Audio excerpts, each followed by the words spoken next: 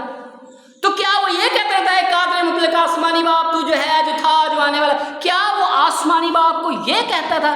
بلکہ لکھا ہے میں باپ میں ہوں اور باپ مجھ میں ہے، اور جو کچھ وہ کرتا ہے وہ مجھے دکھاتا ہے، کیونکہ جو وہ کرتا ہے وہی میں کرتا ہوں۔ ہاللیلویا۔ سو ایک ایماندار کی دعا یہ ہے کہ وہ باپ کو دیکھے، وہ اپنے منجی خدا کو دیکھے کہ جو کچھ وہ کرتا ہے وہی کچھ میں کرتا ہوں۔ دراصل پہاڑی آواز یہ ہے۔ پھر اسی پہاڑی آواز کے اندر ایک ایماندار کے لیے، ایک مقدس کے لیے، ایک خدا کے بیٹے کے لیے یہ بات لکھا ہے کہ تم دنیا کے نور ہو، اور جو شہر پہاڑ پر بسا ہے شہر وہ چھپ نہیں سکتا۔ کیسے چمکنا ہے ہمیں، کیسے روشنی ہے۔ اور پھر لکھا ہے کہ تمہارے اچھے چال چلن کی وجہ سے ان کو دیکھ کر لوگ تمہاری نہیں بلکہ آسمانی باپ کی تمجید کریں۔ یہ ہے پہاڑی آواز، کیونکہ یہ دراصل یسوع کے ساتھ پہاڑ پر بیٹھے ہوئے ہونے کا تجربہ ہے۔ یہ وہ ایکسپیرینس ہے جو یسوع کے ساتھ پہاڑ پر بیٹھنے کا تجربہ ہے۔ اور اگر آپ یسوع کے ساتھ ایک ایماندار پہاڑ پر بیٹھ گیا تو پھر اس کی صورت بھی بدل سکتی ہے۔ ہاللیلویا۔ لکھا ہے گو، پالوس رسول کہتا ہے کہ گو ہماری جسمانی صورت زائل ہوتی جاتی ہے، پر ہم مسیح میں جو اندر کی جو باطن کی صورت ہے وہ روز بروز نہیں ہوتی جاتی ہے۔ سو اگر پہاڑ پر ہے تو پھر پہاڑ والا تجربہ، بلندی والا تجربہ ایک ایماندار کا ہے، تو پھر صورت بدلنے کا بھی تجربہ ہے اس کے پاس۔ ہاللیلویا۔ سو دنیا یسوع کو کیسے دیکھتی تھی، اور آج دنیا یا بھیڑ یسوع کو، ایک ایماندار کو کیسے دیکھتی ہے؟ سو پہاڑی آواز کوئی رسم نہیں ہے، پہاڑی آواز کوئی بس صرف تعلیم یہ نہیں ہے، بلکہ پہاڑی آواز کے اندر ہی لکھا ہے کہ تم زمین کا نمک ہو۔ زمین کا مطلب پوری جہاں تم رہتے ہو، تو زندگیوں کو نمکین کرنے کا بھی ایک ایماندار کا۔ سو نمک خود تو ختم ہو جاتا ہے، لیکن چیزوں کے اندر ذائقہ پیدا کر جاتا ہے، زندگیوں کے اندر ذائقہ پیدا کر جاتا ہے۔ سو پہاڑی آواز ایک اچھی، بہترین مسیحی، معیاری مسیحی زندگی کو امپروو کرنے کے لیے یہ تعلیم ہے کہ ایک ایماندار اس کو پڑھے اور اپنے آپ کو کہاں سمجھے کہ میں یسوع کے ساتھ پہاڑ پر ہوں، اور وہ مجھ سے بول رہا، وہ مجھے سکھا رہا ہے، تاکہ میں کیا کروں۔ اب ایک بات ہے اس میں، پہاڑی آواز سے اگر مبارکبادیوں سے شروع کریں تو اس کے آخری میں لکھا ہے مبارک ہے وہ جو راست بازی کے سبب سے ستائے گئے، کیونکہ آسمان کی بادشاہی انہی کی ہے۔ جب میرے سبب سے لوگ تم کو لعن طعن کریں گے اور ستائیں گے اور ہر طرح کی بری باتیں تمہاری نسبت ناحق کہیں گے، تو تم کیا ہوگے؟ مبارک ہوگے۔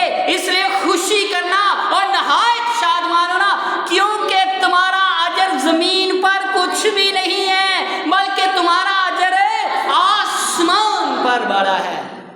سو ایک ایماندار کا جو اجر ہے وہ زمین پر نہیں ہے۔ اس لیے ہر چیز کو برکت کہہ دینا کہ میرے پاس یہ گھر، میرے پاس وہ ہے، برکت ہے، برکت ہے، برکت ہے۔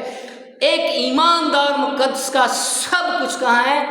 آسمان پر ہے۔ کل بہت اچھے بھائی ہیں، انہوں نے مجھ سے ایک سوال کیا فون پہ، انہوں نے مجھے پوچھا کہ سر جی مجھے یہ بتائیے کہ اس کا کیا مطلب ہے کہ مبارک ہے وہ جو دل کے غریب ہے، کیونکہ آسمان کی بادشاہی انہی کی ہے۔ بڑے اچھے بھائی ہیں، خدا ان کو برکت دے۔ سو میں نے ان کو بتایا کہ دراصل ایک ایماندار کا مطلب یہ نہیں کہ اس کے پاس پیسے نہیں ہو سکتے، اس کے پاس گھر نہیں ہو سکتا، اس کے پاس دنیا کی چیزیں، لیکن وہ ان سب چیزوں کی طرف سے لاپرواہ ہے، کیونکہ اس کا فوکس صرف اور صرف آسمان پر ہے۔ اس کا فوکس صرف اور صرف آسمانی بادشاہی ہے، دنیا کی